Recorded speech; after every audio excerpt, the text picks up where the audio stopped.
Hi everybody, Dana here again with more Tuesday tips for leaders of volunteers, and this month, April, is Global Volunteering Month, so yay for celebrating our volunteers globally. I have some other Tuesday tips you might want to check out if you haven't seen yet on that topic. And specifically this week in the States, it is National Volunteering Week, so there could be celebrations, there could be special events going on, but since this week also has Earth Day in it, you could be hosting brand new teams of people, groups, or individuals who aren't as familiar with your agency and the work. So that's going to take a little more effort for educating folks on what is their mission impact. And specifically, this topic, this little mini-series this month, is around general volunteer safety practices and helping people feel that you are thinking about their comfort, their convenience, and their connection to the work that they're doing, and specifically that they feel like they know what to do if there's an incident, again, whether they're there for a few hours or they're a regularly scheduled volunteer coming back shift to shift every week or every few months, then that's going to help people automatically feel more comfortable and more connected to the mission when they know that you're being very realistic about what the risk assessment is per role. So some higher risk roles can be driving around to deliver food to strangers, walking around, any kind of canvassing or surveying, going door to door.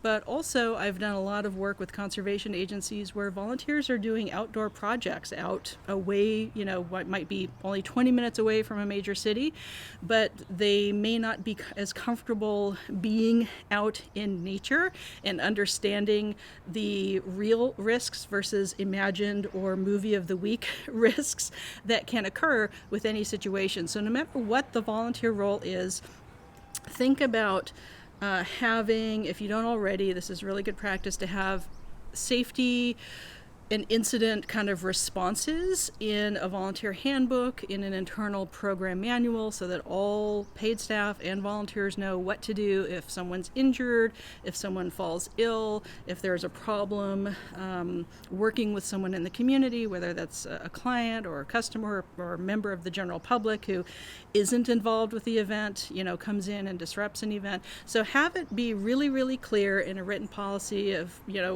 who do you call? When do you call 911? What does that process look like? That's just a really good baseline.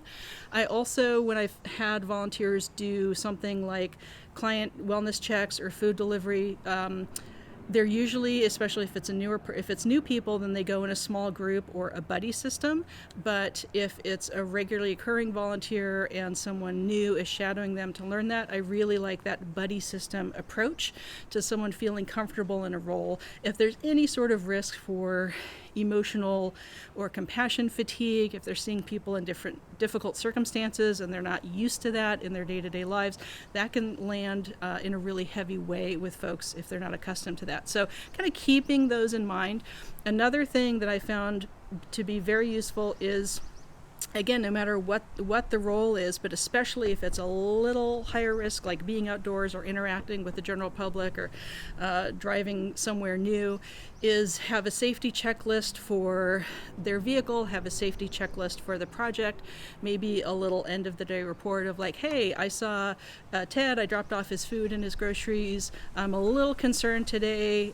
Maybe his social worker can check on him because he wasn't doing so well. So that kind of also ties into care circles, which I've talked about in an Engage article. But for general volunteer safety, just having people have a good situational or environmental awareness is hugely helpful. An example from conservation work is I've had folks doing weed pulls, pulling broom, things like that off of trails, kind of cleaning up the wetlands or ecosystems. People are very often more afraid of the old lions and tigers and bears, oh my, and realistically the biggest risk is one of them swinging the tool the wrong way and hurting themselves or others. So having good training on like what's safety with a hand tool, even a litter getter, wear gloves if you're picking up things so you don't get cut by glass or pricked with a needle. So there can be pretty basic safety protocols and equipment that are necessary for some volunteering. So making it clear if someone needs to have a certain dress code for safety, again, working in conservation projects.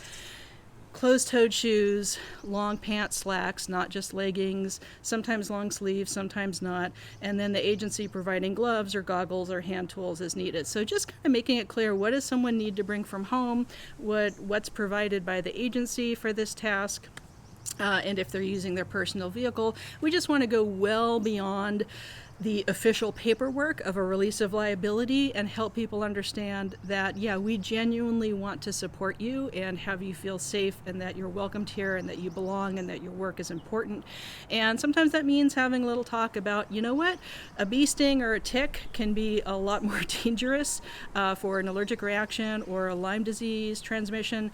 Then that can be a higher risk than the risk of a mountain lion or a coyote or a bobcat coming after you. Those things are actually low risk, even though that's what you hear about on the news. So again, having that realistic balance of risk assessment, easy to understand safety routine, and balancing that with mission impact and not freaking people out so that they know what they're signing up for the initial volunteer recruitment or engagement, especially if it's like a big episodic Earth Day thing, but that they know that they are there, that there is a system there of safety and support and a process if anything happens or if they don't feel comfortable.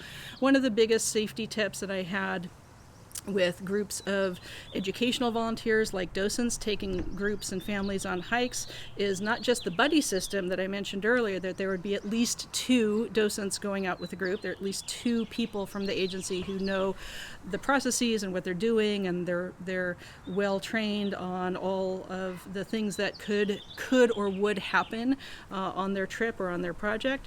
But also having folks understand that they can stop doing something at any time if they feel uncomfortable. So if someone's driving into a new neighborhood to deliver a meal to a new client and they got a spidey sense and they just don't feel good about where they are, or they just don't feel safe, like call it in, see if someone else can do a backup, or at least note that if they get back and without incident, say, you know what, something didn't feel right. I felt like I was being watched. I felt like I was being followed, whatever that case may be. But especially if it's a volunteer leading, the volunteers that are brand new, like in a group, and they're not familiar with the agency or the situation they're in, making sure that someone much more experienced volunteer or paid staff member is with them as a main point of contact, at least by radio, if not ideally in person with them, to kind of show them what's realistic to expect from the role and what isn't. So quick 10-minute part 1 on general safety of volunteers. I'll do part 2